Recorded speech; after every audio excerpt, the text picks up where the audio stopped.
The Petals and Lace sweater begins with a provisional cast on at the neckline. Here, you'll see that it's actually being held on a spare interchangeable cord so that once you finish the body and sleeves and make your choices, you'll go back to the neckline, put your needle tips back on the cord, center your beginning of round at the back of neck if you're going to do short rows, and knit your neckline. I want to talk a little bit about why that choice was made and about short rows and whether or not you might choose to add them. So here you'll see that I chose to do a full-length body. Here you'll see that I did the high-low hem. Now this has not been blocked, so it will look more settled once it's blocked. But the high-low hem is shaped here with short rows. So what you'll see is a slope where the hem is higher in the front and just a little bit lower in the back, which I like the style of. Now, why did I choose to start with the provisional cast on? Many yoked sweaters will start with your neckline treatment and then short rows and then go into the yoke. And that's certainly an easy and straightforward way to do a sweater, and one that I also enjoy. But this sweater has a lot of choices in it. And what I like about the provisional cast on at the neckline is not having to make all of those decisions right away. So by starting with the provisional cast on, you're allowing yourself flexibility for a few things. One is to decide, once you see the weight of your sweater on both the body and the sleeves and how that affects your neckline, whether or not you want to do short rows. Additionally, you may not know at the beginning of the sweater if you would prefer the rolled neckline, the ribbing, or a different neckline of your choice. And once you can see the whole sweater and decide on your sleeve length, whether or not you want waist shaping and the length of your sweater, that could affect the neckline that you choose. So here I have used Green Mountain Spinnery's blend of 70% wool and 30% cotton to make a nice all-season sweater, but particularly kind of a shoulder season sweater in the spring and fall. This also makes a beautiful short sleeve sweater, and you may, based on that, choose to do more of an open or a tighter neckline. So here what's going to happen is I am going to put this back on my needles and I am going to do short rows, and I'm going to tell you a little bit about why. When we turn the sweater to the side, what you can see here is what you'll see on a body. And one of the things short rows will do to the fit of your sweater is they're going to kind of push the back of the neck up and the front of the neck down a little bit. Now I'm going to do the ribbed neckline on this, and I really want it to be just a little bit lower in the front than it would sit otherwise, where the shape of your back would kind of pull this to the back and pull this up. Now for my body, I can really wear it either way.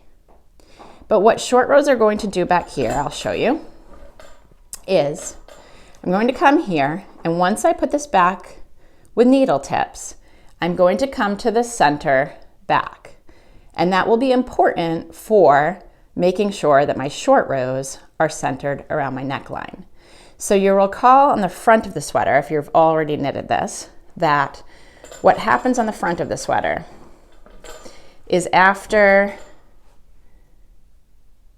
we cast on our initial stitches, we will do a centering before we split in the yoke and do the raglan increases to ensure that the motif is centered. So here, what you'll see is it's centered around one of these larger sort of floral bloom motifs in the middle. And that's the case for every size, regardless of if you have an even or an odd number of wedge repeats. So with one of the blooms centered at the front, you'll want to make sure that in the back, you have the beginning of round centered at the back of neck if you're doing short rows, so that those short rows are centered accordingly. Now, your sweater has been knitted top down, but when you go back and you put needles on here, you're going to be working bottom up, even though it's a very short section of sweater. So how the short rows work when you're knitting this bottom up section of your sweater is that you center it at the back of the neck so that the short rows are distributed evenly. Now, because you're now working bottom up, you're going to start with the shortest short rows. And as you work around the neck, they'll get longer. It's almost if you picture the shape of a smile. If you worked the other way, you'd be creating like a humpback almost. And different patterns work differently, but the way that the shaping on this will work is essentially to fill in this wedge with material.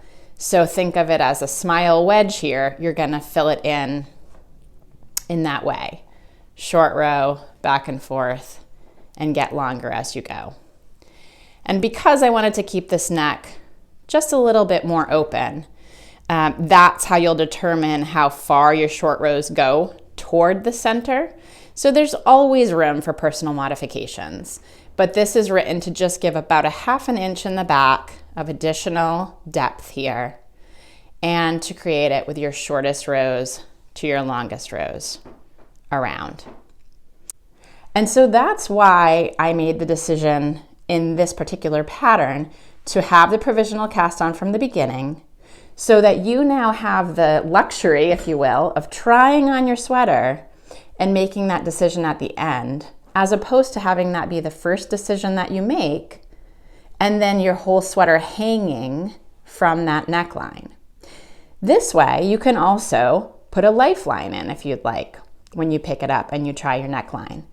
And if you say, I don't love this choice, I want to try the other one, it will be very easy to just tear back to your lifeline, back to your live stitches, and try a different neckline.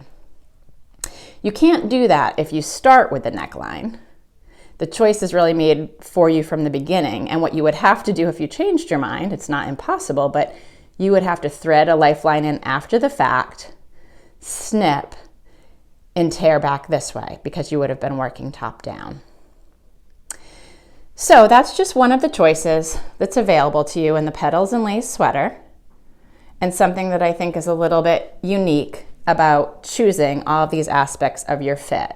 Your neckline, whether or not to do the short rows at the back based on how the sweater fits and hangs after the fact, as well as your sleeve length, your waist shaping, and your high-low hem options.